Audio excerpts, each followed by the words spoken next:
más sin interrupción y quiero que esté atento en este momento. Dice la palabra en Hebreos 11, 6 al 7, pero sin fe es imposible agradar a Dios, porque es necesario que el que se acerca a Dios crea que le hay y es galardonador de los que le buscan. Por la fe Noé, cuando fue advertido por Dios acerca de cosas que aún no se veían, con temor preparó el arca en su casa, en que su casa se salvase. Y por esa fe condenó al mundo y fue hecho heredero de la justicia que viene por la fe. Denle la mano al que está a su lado en esta hora y dígale el tema en este día, que es el tiempo de preparación. El tiempo de preparación, santo poderoso Dios. Ahora, esta generación subestima el tiempo de la preparación. Cuando todo lo grande se compone, antes de alcanzar algo, lleva un tiempo de preparación. Usted ve que, por ejemplo, las redes sociales muestran la mejor parte del ser humano. Usted ve que las personas muestran sus viajes en vacaciones, lo que alcanzaron, dónde están, y te muestran muchas cosas. Y aún, por ejemplo, los artistas te enseñan la alegada grandeza de su éxito. Pero todo el mundo subestima el tiempo de la preparación. Y es la preparación lo que te logra llevar a la cima en cualquier ámbito. Tú no puedes ser médico o doctor sin antes tener una preparación académica que te nombre como tal, porque si vas a la sala de operaciones sin la preparación, lo más probable es que ese paciente no sobreviva. Si usted quiere ser baloncelista profesional, pues entonces conlleva una preparación y una serie de sacrificios que es lo que permiten que puedas alcanzar jugar a un nivel profesional. Y muchos, por ejemplo, en la palabra, o muchos creyentes, seguidores de nuestro Señor Jesús, quieren los éxitos de los héroes de la fe, pero no quieren vivir la preparación que ellos tuvieron que vivir para poder alcanzar lo que alcanzaron. Quieren echar fuera demonios, quieren sanar enfermos, pero no quieren los 40 días en el desierto ni la tentación por Satanás. ¿Quién vive? Quieren lo más bonito, lo más glorioso, lo que da honra, lo que se ve hermoso, pero subestiman la preparación necesaria para alcanzar lo que se quiere alcanzar. Y cuando viran y los ponen en la preparación, entonces hacen una de dos: o continúan el camino de la preparación para alcanzar lo que Dios puso en su corazón, o por la pereza de su corazón prefieren desistir del llamado de Dios. ¿Quién vive? Ejemplo, Dios lo llama a un evangelismo, a un pastorado, a algo para trabajar para su gloria y su honra. Y entonces cuando comienzas a sufrir los golpes que te preparan para alcanzar lo que Dios ha dicho de ti, comienzas a titubear y a decir: yo no sé si quiero eso. Yo no sé si valga la pena. Yo no sé si tengo lo que se necesita para alcanzar lo que Dios está hablando. ¿Quién vive? Se lo digo para que se mantenga calientito, tú sabes. Gloria a Dios, aleluya. Ahora, la preparación no puede ser ignorada. Si usted ve que vi hace un tiempito atrás, no mucho, la serie de Last Dance de Michael Jordan, ve que lo hacía el superior era el tiempo de preparación. Ve que cuando terminaba la temporada, él cogía un día y luego comenzaba a practicar nuevamente. Dice que, por ejemplo, cuando fue a jugar en pelota, tuvo que preparar su cuerpo para ser un jugador de pelota. Y cuando quiso regresar nuevamente para ser baloncelista, tuvo que preparar su cuerpo nuevamente para poder ser baloncelista que había dejado de ser. Cuando nosotros queremos trabajar para la obra del Señor, para hacer cosas en la obra del Señor, también necesitamos una preparación de la cual no podemos escapar. Elías no pudo escapar de todos sus procesos. Moisés no pudo escapar de todos sus procesos. Abraham no pudo escapar de los procesos por el cual Dios lo pasó. La nación de Israel no pudo escapar del proceso antes de poder entrar a la tierra prometida. Así que ¿quién te dijo que tú podías escapar del proceso de Dios? Amén. Pocos amenes, santos. Ahora, estamos en un tiempo de preparación. La palabra nos enseña, y el Señor nos enseña aún a través de la naturaleza, que todo se divide en temporada. Número 4 en la Biblia representa al mundo. Usted ve que hay 4 temporadas: norte, sur, este y oeste. Y sigue el Señor dando a través de su palabra el número 4 en base a lo que es la tierra. Y usted conoce que en la escuela le dicen que ¿cuáles son las 4 estaciones del año? Invierno, verano, no, vamos a ponerlo desde enero: primavera, verano, otoño e invierno, ¿verdad? Y nuestras vidas se componen de esas 4. Hay momentos en nuestra vida que estamos en primavera. Hay momentos en nuestra vida que estamos en verano. Hay momentos en nuestra vida que estamos en otoño. Y hay momentos en nuestra vida que estamos en invierno. Y tenemos que aprender a reconocer en qué estación estamos como persona, y tenemos que reconocer en qué estación estamos como iglesia, como pueblo de Dios. Amén. Pero ¿quién nos enseña esto? Pues nos lo enseña la palabra del Señor. De hecho, usted ve que Salomón escribe sobre que todo tiene su tiempo y da su explicación. Y es cierto, amado, todo tiene su tiempo. En este momento, en su vida, a lo mejor está desempeñándose en una nueva carrera. Pues entonces, si usted se está desempeñando profesionalmente en un área, o está buscando y estudiando de la palabra del Señor, pues entonces es posible que usted esté en un año de primavera. Entonces, cuando comienza el trabajo a calentar y empieza a ver los frutos, es posible que usted está en verano. Y usted sabe por las señales, amado. Usted observa y verifique qué dice la naturaleza o qué dice la ciencia sobre el verano. El verano es caluroso, pero también el verano tiene los días más largos que cualquier otra temporada. O sea, que el sol sale más temprano y oscurece más tarde. ¿Qué significa eso y qué Dios nos está enseñando? Que en verano es un momento donde se tiene que comenzar a trabajar desde temprano y terminar de trabajar tarde. ¿Por qué? Porque viene otra etapa que se llama otoño, y en otoño en inglés le dicen fall, que es cuando todo comienza a caer. Las hojas se caen, los frutos se caen de los árboles, y luego viene un invierno. Pero el verano es el momento donde usted empeña todo su esfuerzo para poder sobrevivir el otoño y también sobrevivir el invierno. Pero entonces, luego viene nuevamente la primavera y todo comienza el ciclo nuevamente. Pero nosotros como seres humanos pensamos que las estaciones son permanentes, pero todo cambia. El que está arriba se cree que siempre va a estar arriba, y el que está abajo se cree que siempre va a estar abajo. Pero la palabra nos enseña que en momentos vamos a estar arriba y en momentos vamos a estar abajo. Pero el hombre prudente conoce sus estaciones, sabe dónde está, y lo que lo hace exitoso en cualquier temporada es una palabra: preparación.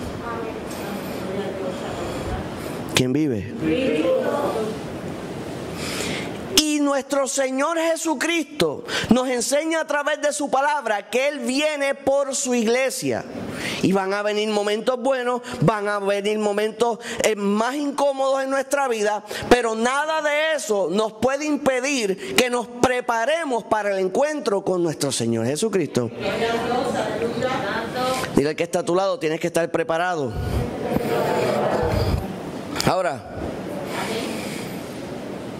si el Señor te está llamando a algo, a la predicación, a hacer cosas para su obra, a una carrera profesional, a X cosas, sea lo que tienes en tu mente que usted sabe que el Señor te está llamando, pues entonces tienes que ponerle toda tu atención al periodo de preparación. Y en el caso de nosotros como creyentes, tenemos que estar preparados para la venida del Señor.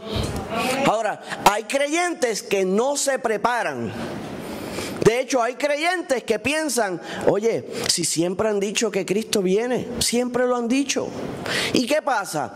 Cuando comienzan a pensar de esa manera, algo se va de su vida, se llama fe. Porque cuando tú no crees que Cristo viene, tu fe se fue. ¿Quién vive? Ya no tienes fe. Y aunque no lo profeses por tu boca, tus actos al no prepararte demuestran que tú no crees que Cristo venga. ¿Por qué? Porque comienzas a pecar deliberadamente. Comienzas a actuar como se supone que no actúes. En inglés le dicen act stupid. ¿Quién vive? En español le dicen, se ponen a comportar como estúpidos. Disculpe la palabra, pero muchos creyentes se comportan de esa manera. Hablan como no deben hablar, se comportan como no se deben comportar, viven como no deben vivir y luego llegan a la iglesia a decir santo, amén, aleluya. Puede alabar el nombre del Señor.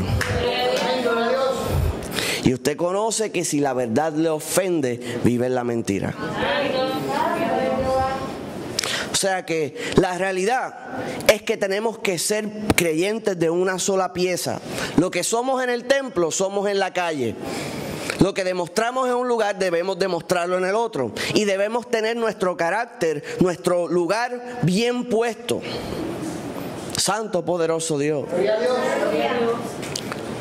Usted no ha visto las naves que van por alta mar y los clavos están sueltos. La nave chilla todo el camino. Pero cuando esos clavos están bien puestos y la base está bien puesta, por más duro que sople el viento, por más duro que azote en la sala, esa barca no hace sonido.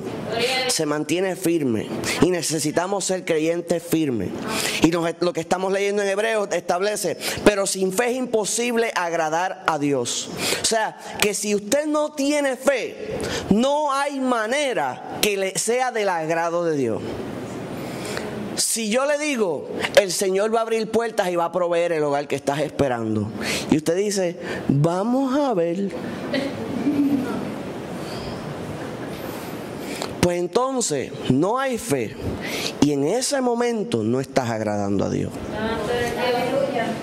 Ahora, si yo te digo, vas a ser sano en el nombre de Jesús, y usted dice, bueno, es que de cada 7 casos 6 no se mejoran,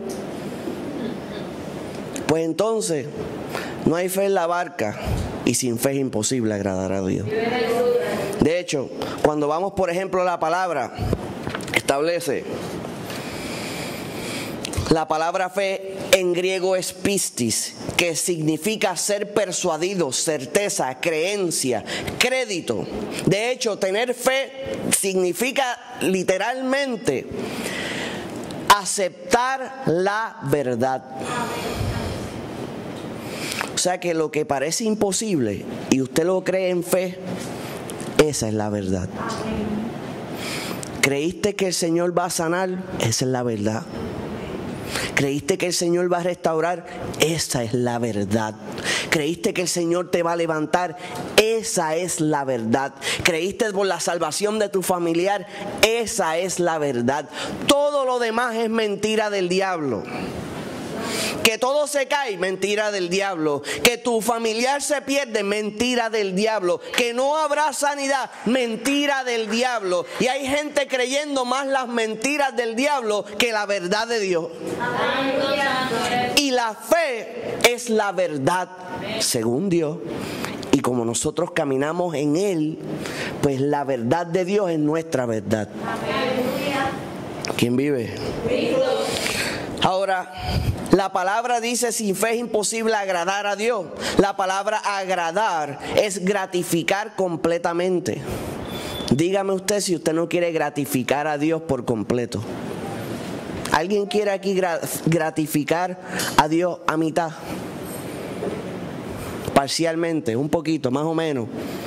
No, significa agradar a Dios en todo. Cuando tú tienes fe, tú agradas a Dios en todas las áreas. ¿Quién vive? Ahora, dice entonces luego, porque es necesario que el que se acerca a Dios crea que le hay y que es galardonador de los que le buscan. O sea, la palabra buscan es la palabra que investigan. O sea, sin fe es imposible agradar a Dios. Si no puedes creer la verdad, entonces no agradas completamente a Dios, está diciendo. Porque es necesario que el que se acerca a Dios crea que le hay y es galardonador de los que le buscan. Cuando usted ora, usted está orando porque cree que el Señor lo está escuchando. ¿Es cierto o no es cierto? Y más que creer, tiene la certeza de que Dios le está escuchando. No lo puedes explicar científicamente, pero mientras estás orando, estás derramando tu corazón ante su presencia. No hay nadie presente. Puede que estés balbuceando, hablando con tus labios o hablándole directo de tu mente, pero estás hablando directamente con el Señor y le estás clamando. Tienes una petición delante de Él. Estás haciendo eso porque crees o tienes la certeza, la fe de que Él está presente y que Él está escuchando. ¿Y cuál es la evidencia de que te escuchó? Tu milagro. Tu milagro es la evidencia de que te escuchó. Tu sanidad es la evidencia de que te escuchó. La salvación de tu familiar es la evidencia de que te escuchó. La puerta que se abrió es la evidencia de que te escuchó. La puerta que se cerró es la evidencia de que te escuchó. Pero primero fuiste ante Él y creíste que Él te estaba escuchando. Y luego Él te demuestra que te escuchó. Santo, poderoso Dios. Y que es galardonador de los que le buscan. Buscar a Dios no me ha hecho nada más que bien. Buscar a Dios me ha bendecido mi vida. Buscar a Dios ha transformado mi mente, mi corazón, mi forma de ver las cosas. Y estoy seguro que ustedes cuando buscaron al Señor y empezaron a vivir la transformación, donde el Señor a través de su palabra comenzó a transformarte y comenzaste a sufrir una metamorfosis, donde el Señor comenzó a poner la mente de Cristo en tu vida, desde que todo eso comenzó a suceder, todo ha obrado para bien. ¿Es cierto o no es cierto? Amén. Luego dice, por la fe Noé, cuando fue advertido por Dios acerca de las cosas que aún no se veían, con temor preparó el arca en que su casa se salvase, y por esa fe condenó al mundo y fue hecho heredero de la justicia que viene por la fe. Ahora, estamos viviendo en un tiempo bastante similar al de Noé. La palabra nos enseña que como en el tiempo de Noé se estarían casando y dando en casamiento. La palabra nos enseña y nos hace una comparación recurrentemente con el tiempo de Noé. De hecho, el arca de Noé es algo que tipifica a Jesucristo, porque Noé construyó un arca, mas Jesucristo es el arca de nuestra salvación. Amén. O sea, que mientras Noé estuvo 120 años construyendo un arca, el Señor todo este tiempo ha estado construyendo una iglesia, un pueblo, está restaurando, está dándonos lija, está dándonos forma para un tiempo determinado. Cuando se derrame otro juicio, nosotros podamos escapar de las cosas que vendrán. Santo, poderoso Dios. Ahora, dice la palabra que por la fe, cuando fue advertido por Dios acerca de las cosas que aún no se veían, el Señor nos advierte a través de su palabra cosas que aún no se ven. Dile que está a tu lado, cosas que aún no se ven. La palabra nos advierte de cosas que sobrevendrán en este mundo. Nos declara y nos detalla todo lo que acontecerá. En el tiempo de Noé advirtió de un gran diluvio. Y las personas no podían comprender, porque la palabra nos enseña que en aquel tiempo había un rocío. No comprendían el término lluvia. Entonces, como no lo podían ver y no lo podían comprender, no sabían de lo que se estaba hablando. pero estaba declarado claramente. Pero Noé, que estaba atento y tenía fe en el Señor, comprendió lo que Dios le estaba hablando. Y yo espero estar hablando a un pueblo que está comprendiendo en esta hora lo que Dios está hablando. Y de esa misma manera se acercan tiempos sumamente peligrosos y nos están dando la oportunidad de, mientras construimos el arca, mientras construimos el pueblo de Dios, mientras añadimos almas a la casa del Señor, vamos trabajando y predicando para que entonces lleguen al Señor los que han de ser salvos, el pueblo del Señor. Amén. Ahora, fue advertido de lo que no se veía y comenzó a trabajar en esa dirección. Hay gente, por ejemplo, en la Gran Depresión de 1930, los mercados de la bolsa de valores estaban bollantes. Todo el mundo estaba, wow, qué mucho dinero. Todo el que entra a la bolsa de valores hace dinero. No hay manera de que no puedas perder dinero. Y unos pocos se percataron que habían unos índices que indicaban que probablemente colapsaría. Y esos pocos comenzaron a retirar su dinero de ese lugar. Y le decían, tú estás loco, ¿cómo es posible? Tú sabiendo que esto está creciendo, esto nunca se va a caer. Y de momento colapsó. Ocurrió la Gran Depresión, donde muchos hombres y mujeres muy pudientes se suicidaron porque perdieron todo lo que tenían, porque su fe estaba puesta en sus riquezas. Pero recibieron un golpe de algo que nunca antes habían visto.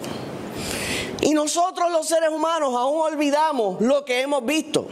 Porque le puedo explicar, por ejemplo, en el 99 y el 2000, todo el mundo en la bolsa de valores, cuando comenzó el boom del internet, decían, todas las compañías que salen de internet valen 100 millones de dólares. Y cada cuanto loco inventaba una página, automáticamente le daban un valor de 100 millones y unas exageraciones. Hasta que colapsó. En el 2008 dijeron que era imposible que el mercado de propiedades colapsara. ¿Y qué pasó? Colapsó. Y todo lo que el hombre ha dicho que es imposible, se ha hecho posible. Y tú sabes que también dice la humanidad que es imposible que Cristo venga, que es imposible que haya muerto y retomado su vida. Pero es que Jesús no murió por el mundo, murió por los creyentes, murió por la iglesia, murió por todo aquel que puede creer lo que Él hizo y que cree lo que está haciendo en nuestra vida. Amén. Con temor preparó el arca en que su casa se salvase. Cuando tú y yo nos movemos en fe creyendo, nuestra fe condena el mundo. Nuestra fe condena el mundo. Salva a los que nos escuchan, pero condena a los que nos ignoran.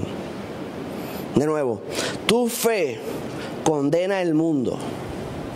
Porque si tú creíste, ¿cómo es posible que otros no?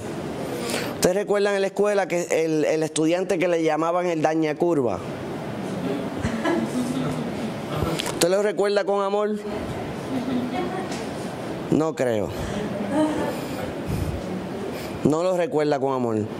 Ese estudiante que siempre dañaba la curva. Pues cuando tú tienes fe, tú le dañas la curva al mundo. Así que no acuses al del salón porque eso eres tú ahora. Cuando tú buscas al Señor, estás dañándole la curva a los demás y tu fe condena a los que no creen.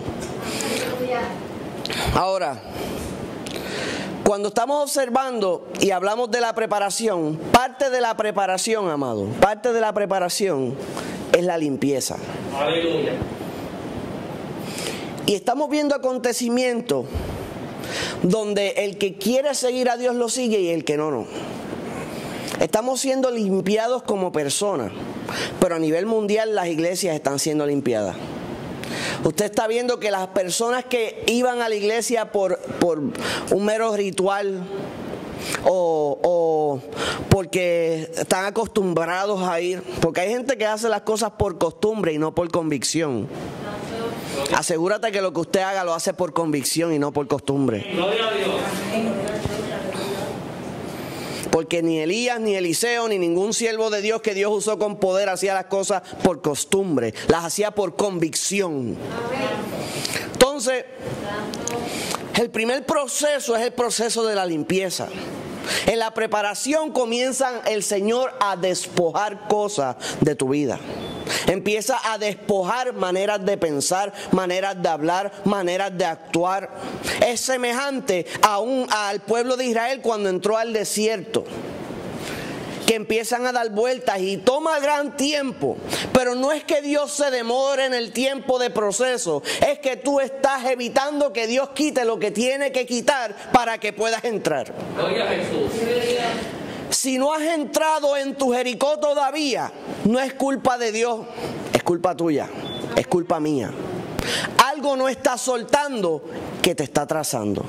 A lo mejor puede ser egoísmo, a lo mejor puede ser que todavía tienes algo dentro de ti que no has soltado, a lo mejor el yo sigue vivito y coleando allá adentro, a lo mejor sigues pensando de una manera que impide que puedas entrar, a lo mejor como los hermanos del trueno que habla Jesús, estás pensando en quién es el que se va a sentar a la diestra de Dios, cuando Dios dice que el que es el menor es el mayor en el reino de Dios. A lo mejor hay algo todavía dentro de ti que está impidiendo que puedas entrar. Gloria a Jesús.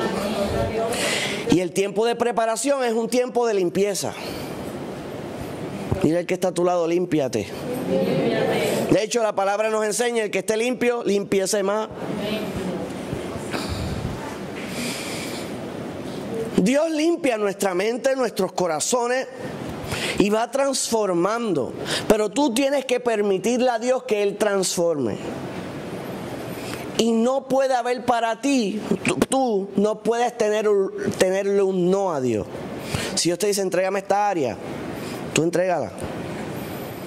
Si Dios te pide un área, suéltala. Aunque sea algo que tú entiendas que es lo más que tú quieres, suéltalo. Suéltalo. Si por ejemplo usted ve la historia de Abraham, lo más que él quería era a su hijo Isaac, y el Señor se lo pidió y él estuvo dispuesto a entregarle. Por eso es llamado el padre de la fe. A lo mejor lo que tú quieres y lo que siempre quisiste fue una carrera profesional en particular, y a lo mejor llega el momento y Dios te dice, entrégamela. Eso no es. Tú dices, pero eso es todo lo que yo quiero. Y el Señor te dice, y eso es lo que yo no quiero, y eso es lo que quiero que me entregues. Y tú empiezas a hacer resistencia. Hay un testimonio similar, creo que este muchacho quería ser misionero. Y su sueño era ser misionero, y suena noble, es algo lindo, quiere ser misionero. Entonces, cuando comienza para estudiar a ser misionero, que es una persona que va pues en distintas misiones a través del mundo a llevar la palabra de Dios, alimentos y traer almas al evangelio, pues entonces se enamora de una muchacha, pero luego descubre que esa muchacha tenía unas condiciones que jamás podría ser misionero porque le pudieran costar la muerte a ella. Su condición física era muy delicada y impedía que pudieran ir a ese tipo de nación. Y él se tronchó.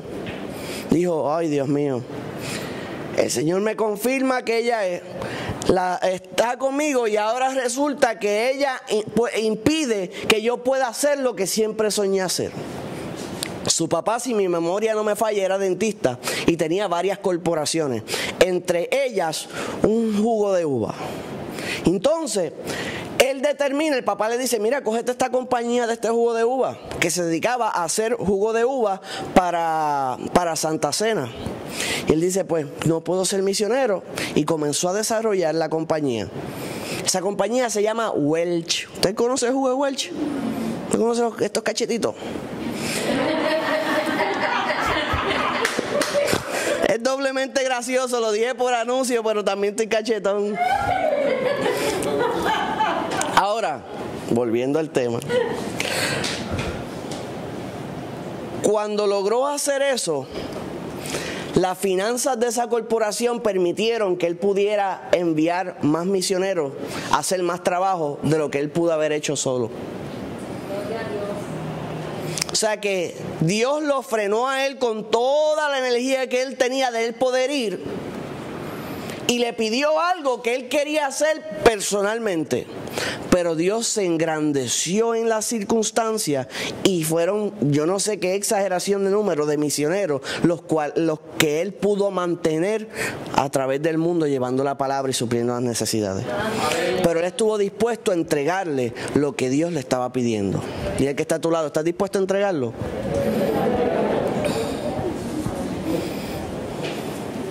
Estamos hablando de deseos y sueños y cosas que puedas tener en tu mente, que eso es lo que tú quieres y no quieres más nada. Usted sabe cómo nosotros los seres humanos nos emberrinchamos por una cosa. Sí, cuando están enamorados de novio, esa es, no quiero más ninguna. Ese es, y no quiero más ninguno. Y el mes pasado dice, qué bueno que no fue ese, del mes que viene. Yo no sabía lo que pedía. O 15 años después dice, gloria a Dios que no fue ese. El que tenga oídos para oír, oiga. Porque las cosas cambian después de años, ¿verdad? Ahora, volviendo nuevamente al tema de la preparación. En el periodo de la preparación Dios va quitando. Y va a pedirnos cosas que no vamos a entender. Va a pedir cosas que duelen.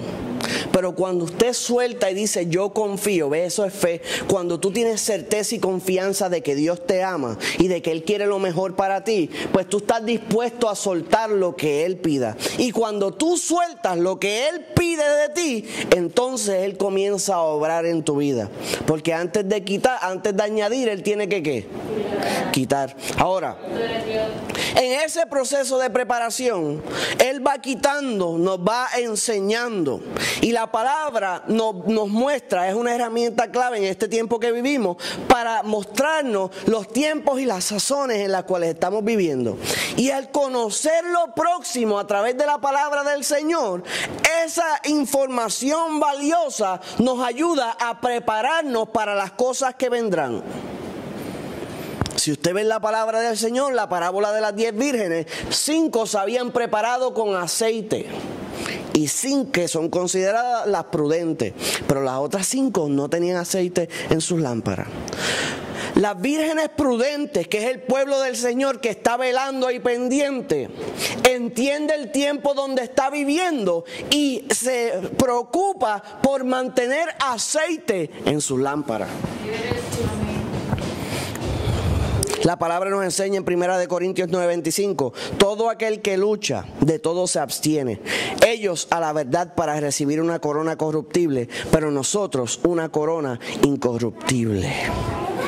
Ese periodo de preparación espiritual, de búsqueda, de oración, de lectura de la palabra, es todo preparación para recibir una corona incorruptible. Dice la palabra, su fe condenó al mundo y fue hecho heredero de justicia que viene por la fe. Y la armadura del Señor, donde nos escribe Pablo, establece que la justicia es la coraza. O sea que todo aquel que hace justicia y que se comporta conforme a la palabra del Señor tiene puesto una coraza. Y la coraza, ¿usted sabe qué protege? Todos los órganos vitales. Entre ellos, tu corazón. ¿Quién vive? Sí. O sea, cuando usted toma la palabra te enseña, por ejemplo, lo que estábamos hablando de la armadura de la fe. Y ese conocimiento preserva todo tu cuerpo. El conocimiento de la palabra preserva todo tu ser. Preserva tu mente, preserva tus órganos vitales, te mantiene a la defensa, te protege de todas las acechanzas del enemigo. Pero si no la conoces y no sabes, pues tienes problemas. Ahora, ¿qué es importante? ¿Por qué es importante conocer la palabra del Señor? Pues estamos hablando que cuando fue advertido acerca de las cosas que no se veían con temor, preparó el arca. Dile al que está a tu lado, preparó. El arca en la que su casa se salvase. Y hablando de los tiempos, y hablando de lo que es la primavera, el verano, el otoño y el invierno, pues tenemos que reconocer en qué tiempo estamos. Y estamos en un tiempo previo al suceso más importante de la historia de la humanidad, luego de la muerte y resurrección de Jesucristo. Usted dice, yo quisiera estar en el tiempo de Elías, o yo quisiera estar en el tiempo de Abraham, o yo quisiera estar en el tiempo de los discípulos. Amado, usted no tiene nada que celar. Usted está presente en los últimos tiempos. Y va a ser testigo del poder de Dios como nunca antes. Ahora, cuando usted observe la palabra del Señor y habla de estos tiempos, nosotros nos encontramos, amados, nuestro tiempo como iglesia, nuestro tiempo como iglesia del Señor a través del mundo, estamos en un tiempo de preparación. La iglesia se está preparando. Si usted ve, antes de añadir, ¿qué se hace? Se quita, ¿verdad? Antes de añadir, se quita.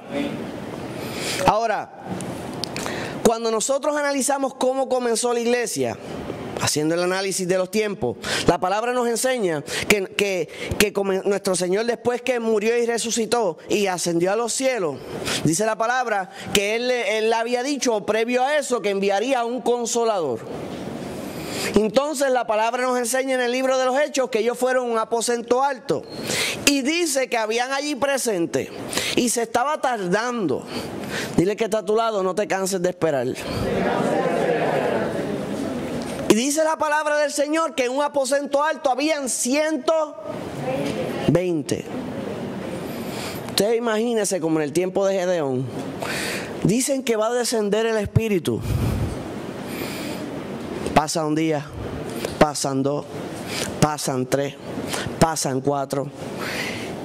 Y empiezan unos a dudarle, a decirle, a lo mejor se refería para otro tiempo. Y se va un grupito. A lo mejor es esto y lo otro y aquello. Y se va otro grupo. Y sigue reduciéndose el número hasta que llegue el día de Pentecostés. Y dice la palabra que 120 recibieron poder y Espíritu Santo.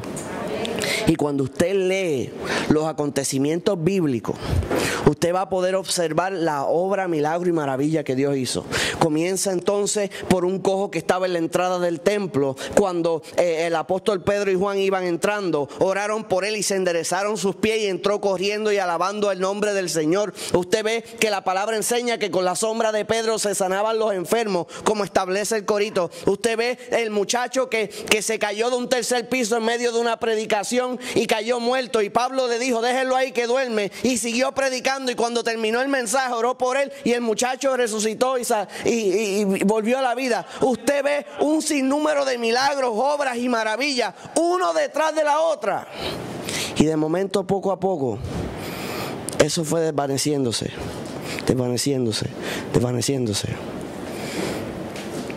y la fe de los creyentes fue debilitándose. Y usted ve, por ejemplo, cuando usted observa en la palabra del Señor, Josué cuando falleció, usted conoce a Josué, el capitán de guerra que Dios utilizó para entrar a Jericó. Dice que después que él falleció y que los ancianos que estaban con él fallecieron, el pueblo se apartó de Dios. Porque no habían testigos del poder de Dios. Y poco a poco veían menos poder y se iban alejando y alejando. Y algo similar estuvo aconteciendo luego de ese gran mover. Ahora, la palabra nos enseñó en Deuteronomio 11:14 que el Señor le dijo a Moisés, yo daré la lluvia de vuestra tierra a su tiempo, la temprana y la tardía, y recogerás tu grano, tu vino y tu aceite. Si usted aún a este tiempo estudia sobre la lluvia de Israel, va a descubrir que Israel recibe dos lluvias, la lluvia temprana y la lluvia tardía.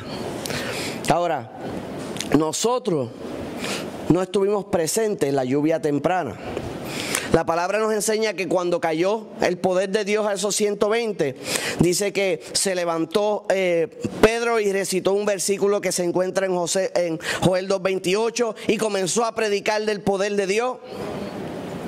Pero algo algo que dice ese mismo libro que citó Pedro, establece Joel 2:23. Vosotros también, hijos de Sión, alegraos y gozaos en Jehová vuestro Dios, porque os ha dado la primera lluvia a su tiempo, y hará descender sobre vosotros lluvia temprana y lluvia tardía. Dile que está a tu lado, hay una lluvia pendiente. Yo no sé si usted acaba de entender lo que acaba de decir. Aleluya, gloria a Jesús. Hay una lluvia pendiente. Hay una lluvia pendiente. Hay una lluvia pendiente. Hay una lluvia pendiente. Y el pueblo de Israel, cuando se trataba de la lluvia, que era primavera, usted ve que ellos comenzaban a preparar la tierra, a sembrar las semillas, a tener todo el terreno listo, a hacer lo que le correspondía para que esas semillas recibieran la lluvia temprana. Y esa lluvia temprana hacía que mojara esas semillas, brotaran raíces, comenzaran a crecer. Pero luego hacía falta, para culminar el ciclo de la cosecha, esa semilla necesita una lluvia tardía. Por ende, el ciclo de la cosecha culmina con una lluvia tardía. El ciclo de la cosecha culmina con una lluvia tardía.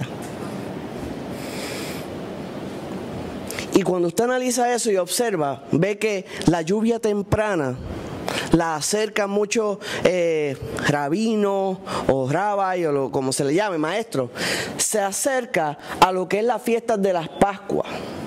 Pero la lluvia tardía está más cerca de la fiesta de las trompetas. Y usted conoce que hay fiestas bíblicas. Y cuando nuestro Señor Jesús murió y resucitó y se fue, nos dejó a su Espíritu, al Consolador. Y cuando descendió esa presencia, el Espíritu Santo del Señor, que hasta hoy mora en nosotros, llegó esa lluvia temprana que mojó esas raíces y comenzó a sacar esa siega. Ahora, es interesante que cuando el Señor habla por primera vez de esto en Deuteronomio, dice grano, vino y aceite. Que son términos o representan simbólicamente cosas sagradas espirituales. Grano, trigo y cizaña. Vino, el Señor es nuestro vino nuevo. Nadie pone vino nuevo en odres viejos, ¿verdad? Aceite, y también el Señor nos dijo que el vino tipifica su sangre. Y el aceite, el Espíritu Santo del Señor. Ahora, Santo poderoso Dios, cuando usted va analizando los términos no bíblicos, sino los términos cómo funciona la lluvia temprana y la lluvia tardía en Israel, va a descubrir una frase que va a chocar fuertemente su vida. Y es que la lluvia tardía es más torrencial que la temprana. Vamos a decirlo más simple. La lluvia tardía es más intensa que la temprana. ¿No lo entendiste? La lluvia que viene es más fuerte que la que ya vimos. La lluvia que leíste en el aposento alto con los 120 y las obras y maravillas y milagros que viste, esa lluvia es inferior a la que viene. Gloria a Jesús. Gloria a Dios. Dicen que cuando brotan tienen que tener cuidado porque la lluvia es tan intensa que saca las semillas de la tierra. Santo. Dice que por el periodo de verano que la tierra se secó tanto, recoge todo el polvo. Limpia. La lluvia tardía limpia el polvo del calor. Lo que está por venir viene a limpiar, a sacudir y a hacer cosas nuevas. No hay comparación, o sea, bíblicamente no va a haber comparación de lo que va a acontecer. El Señor comenzó con obras, milagros y maravillas y va a cerrar con obras, milagros y maravillas. Y la palabra nos enseña que su gloria postrera, venidera, es mayor que su gloria postrera. O sea que Dios no va haciendo las cosas más pequeñas, Dios va haciendo las cosas más grandes, más notorias, más notables, más potentes. Y usted está en un tiempo de preparación para ser partícipe de lo que Dios hará. A lo mejor hoy está enseñando a 5, pero Pedro luego estuvo predicando a 5,000. Dios está haciendo en pequeña escala contigo lo que va a hacer en grande escala mañana. Si eres obediente en lo poco, serás puesto sobre lo mucho. Si haces lo incorrecto con lo poco, no te pondrán sobre mucho. ¿Quién vive? Estamos en un tiempo que nos prepara. Si tú dices me rindo hoy, tienes problemas serios para mañana. Si usted dice, cuando vienen situaciones, amado, cuando usted, por ejemplo, Dios lo llama a ser maestro y usted tiene a 20 estudiantes y usted le dice, Señor, estos 20 estudiantes son muy difíciles, no quiero tanto. Lo que le estás diciendo a Dios es que no te puede promover más de ahí. ¿Me entendió? Lo que le estás diciendo a Dios, no tengo la habilidad, no deseo hacer nada más para ti. Porque a veces pensamos que las cosas se tratan pequeña escala de nosotros, pero Dios está obrando cosas grandes. Jeremías pensaba que se trataba de él, pero se trataba de una nación. Moisés pensaba que se trataba de él, pero se trataba de una nación. Abraham pensaba que se trataba de él, pero el Señor le dijo, en ti serán benditos todas las naciones de la tierra. Amén.